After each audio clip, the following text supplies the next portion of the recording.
नमस्कार दोस्तों। वह लड़का 10-12 साल का होगा। स्कूल से आते ही उसने अपनी बैग को फेंका और अपनी माँ से झगड़ने लगा, तुम मेरे स्कूल में क्यों आई? माँ ने कहा, बेटा तुम्हारे लंच बॉक्स में चटनी रखना भूल गई थी और तुम टिफ़िन लेकर स्कूल चले गए थे। बेटा बोला, लेकिन तुम इतना नहीं जानती, तुम काणी हो, तुम्हारे पास केवल एक ही आँख है। तुम्हारे जाने के बाद सब मुझसे कहने लगे कि तेरी माँ तो काणी है। सब हंस रहे थे और मेरा मजाक उड़ा रहे थे। बेटा बोला, मैं आज नहीं खाऊंगा।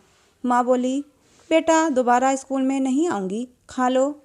लेकिन लड़का बार बार अपनी माँ को सुना रहा था कि तुम काणी हो, तुम काणी हो।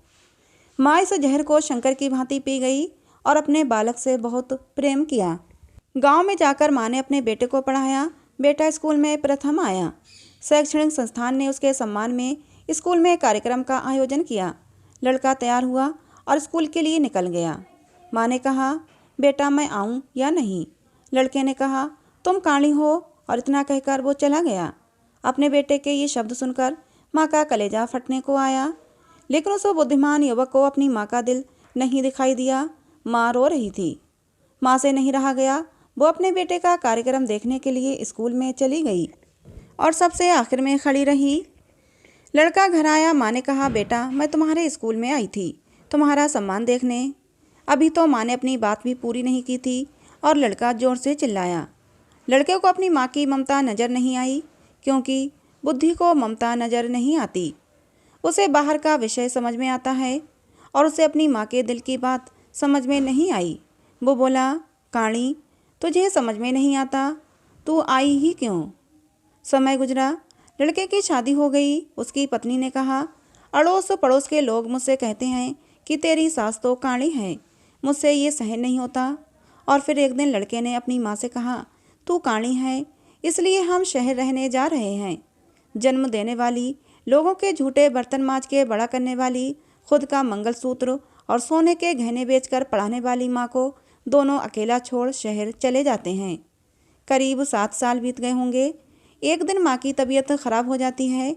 माँ सोचती है कि एक दिन मैं चली जाऊंगी, लेकिन सब कहते हैं कि तेरे पोते पोती राजकुमार और परी जैसे हैं। ये सुनकर मुझे अपने पोते पोती को देखने की इच्छा हुई। तभी बहू और बेटे का दिल चीर देने वाला शब्द याद आया कि तू काणी है।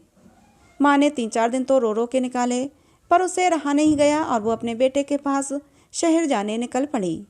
अपने बेटे के घर पहुंचते ही अपने पोता पोती को खेलते देख उन्हें गोद में उठाने के लिए दौड़ पड़ी। तभी उसकी बहू ने कहा, हाथ मत लगाना। तभी उसका लड़का आया और गुस्से में बोला, काणी तू क्यों आई है, चली जा।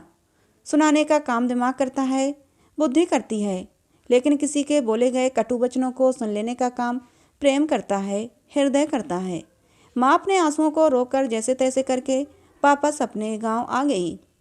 कुछ दिनों के बाद गांव के मुखिया ने शहर में रहते हुए उसके लड़के को फ़ोन करके कहा, तुम्हारी माँ अब कुछ दिन की मेहमान है। मुखिया की शर्म में वो लड़का अपनी माँ से मिलने के लिए शहर से गांव निकल गया, लेकिन वो मन में बहुत ही क्रोधित हो गया था और अपने मन में बोला कि काणी मर जाए तो अच्छा है। लड़का जब गांव पहुंचा तब मुखिया और पड़ोसियों ने कहा कि तुम्हारी माँ तो कल रात को ही गुजर गई थी। हमने तुम्हारी कल दोपहर 12 बजे तक राह देखी, फिर तुम्हारे न आने पर हमने तुम्हारी माँ का अग्निदाह कर दिया। वो अपनी आखिरी पलों में तुम्हें ही याद कर रही थी।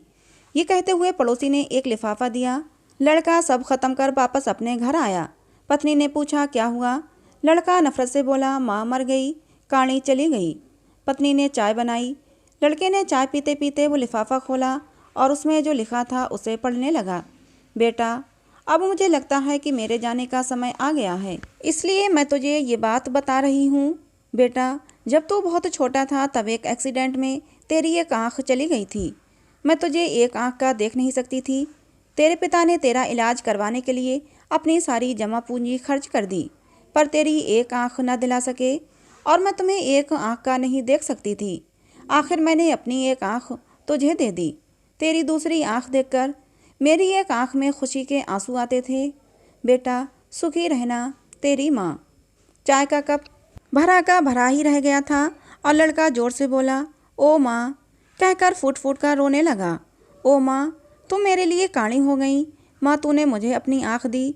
माँ, तूने मुझे बताया क्यों नहीं? तू आज तक एक बार भी क्यों नहीं बोली माँ? मुझे माफ़ कर दे, अपने बेटे को माफ़ कर दे। पर लड़के की बातें सुनने वाला अब वहाँ कोई नहीं था। दोस्तों, कहानी कैसी लगी ज़रूर बताना।